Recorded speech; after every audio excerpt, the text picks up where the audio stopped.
Okay, ladies and gentlemen, this has gotta be one of the absolute craziest days we have ever seen for crypto. And I won't say that's the case because Ethereum is up like 20%. That's obviously happened in the past, and even though it's really amazing, it's not that crazy.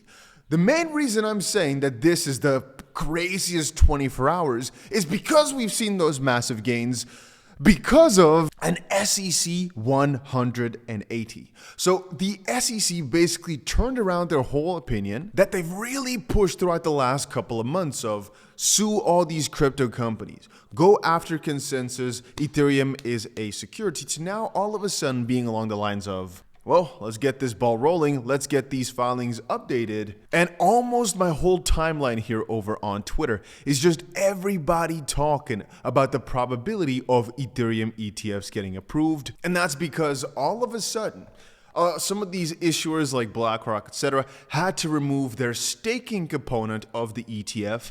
But it's been light updates and it's been It's been plenty of updates. Just to put it into perspective, Fidelity removes staking from its S1 registration statement in updated filing for the ETH ETF. Fidelity amended S1 registration statement for spot ETF.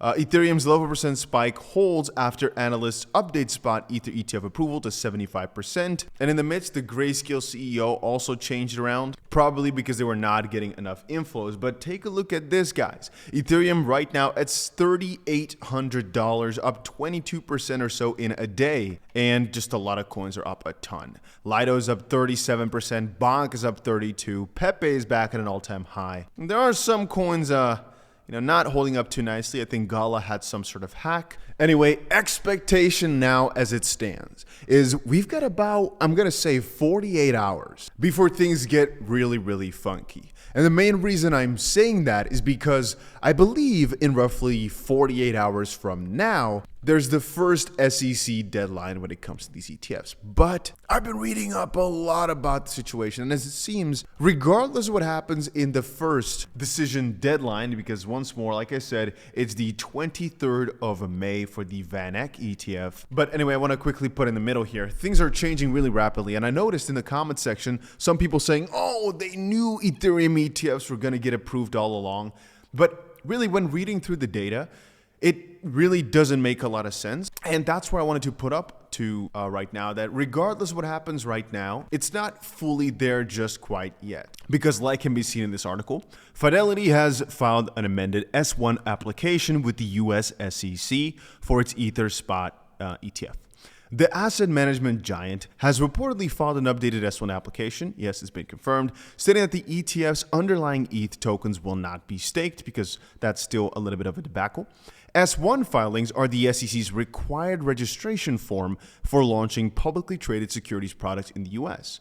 The amended filing follows reports that the United States SEC has U-turned on spot Ether ETFs, possibly due to political pressure, with reports stating that it has asked ETF issuers to update their 19B filings. The next SEC deadline is May 23rd for VanEck Ether ETF proposal, while senior Bloomberg ETF analyst 𝗂𝗂𝗪𝗂𝗂𝗂𝗂𝗂𝗂𝗂 has increased the odds of an approval to 75% from 25%. This only applies to the 19B4 form. However, ETH ETF issuers will also need to get their S1 filings approved, according to Bloomberg analyst 𝗕𝗓𝗓, who wrote on May 20th, quote, we also need S1 approvals. It could be weeks to months before we see S1 approvals and thus a live ETH ETF. That said, if we're correct and we see these theoretical approvals later this week, so in 48 hours, it should mean that the S1 approvals are a matter of when and not if. And so at that point, it's just putting the dots on the I, but it's basically coming along. And right now, the decision made within 48 hours is the key to whatever direction we're going towards. But the SEC's responses and the fact that all of a sudden throughout the last couple of hours, it's been so much back and forth is leading us to believe that they want to approve this initial filing. However, what has also become quite clear is that they do want to battle Ethereum on the staking front, and perhaps they want to go after companies who facilitated it, and I guess they want to make sure the lawsuit against Coinbase, etc., can stay in the strongest form possible by, making sure these asset managers did not include anything staking related in their requests, which is stupid, but logical from the SEC side. But once more, the whole thought is that this is all because of political pressure. And that's where this thread comes along and comes in again. Ryan Selkis said, I don't think Eric and Seifert were wrong on the ETH ETF. I think my phone almost fell. Circumstances changed. Don't dunk on the analysts for updating their forecasts based on new data. And that's because, as I said in the previous video and say now again, you sometimes can't predict things that don't really make sense from a fundamental perspective.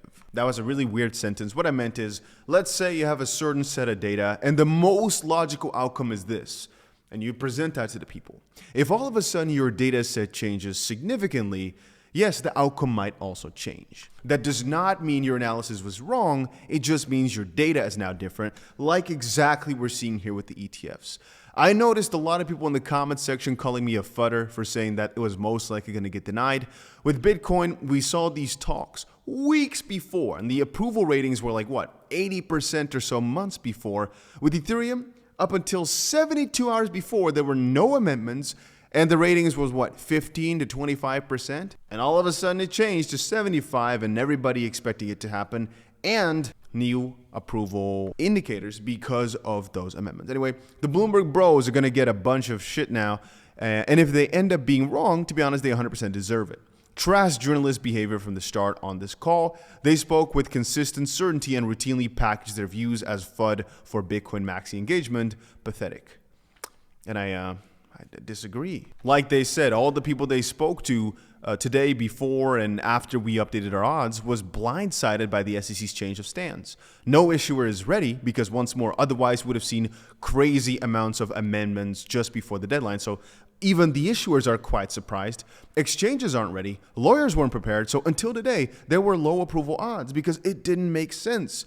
But hey, welcome to crypto, because things change all the time here. 𝗬𝗓𝗓𝗬𝗓𝗓𝗓𝗓 himself said, this is why everyone calls you an ETH maxi, because the filers themselves were caught by surprise today. The Bloomberg boys were reporting the facts. It's fantastic that they were wrong. Good news for all of us. But why would you assume malice? There is zero evidence to that. Anyway, we can go more into that, but I'm not really into drama too much. Nick himself also had an interesting thought.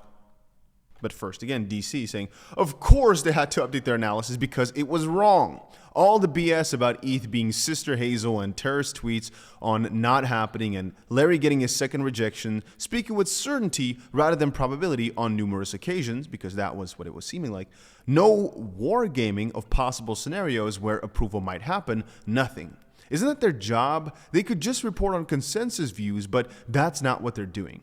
They were analyzing what they thought the outcome would be. They were wrong. Meanwhile, analysts like 𝗕𝗘𝗪𝗏𝗏 and others consistently offered more holistic and objective analysis. Bottom line, in my opinion, is they enjoyed the engagement farming, and now they're getting back on the other end.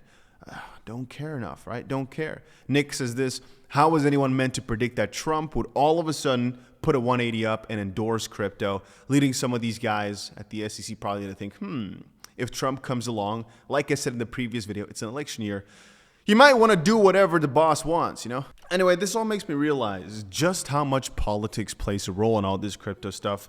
Even though sometimes you might think it doesn't, it really does, huh? It's literally the backbone of everything happening in crypto from a broader perspective.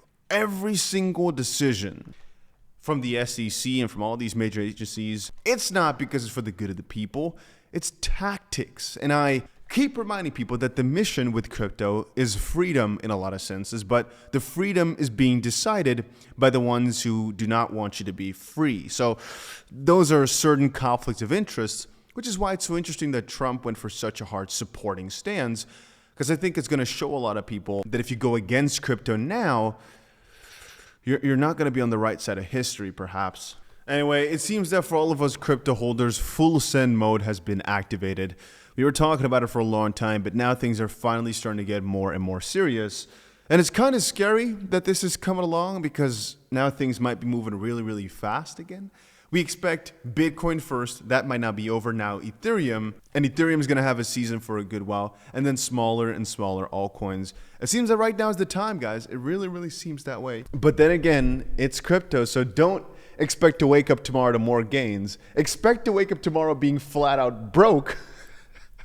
Oh, this space is so strange. But hopefully we wake up tomorrow with the craziest gains somebody has ever heard of, just like how we woke up today. Yeah, that's about it.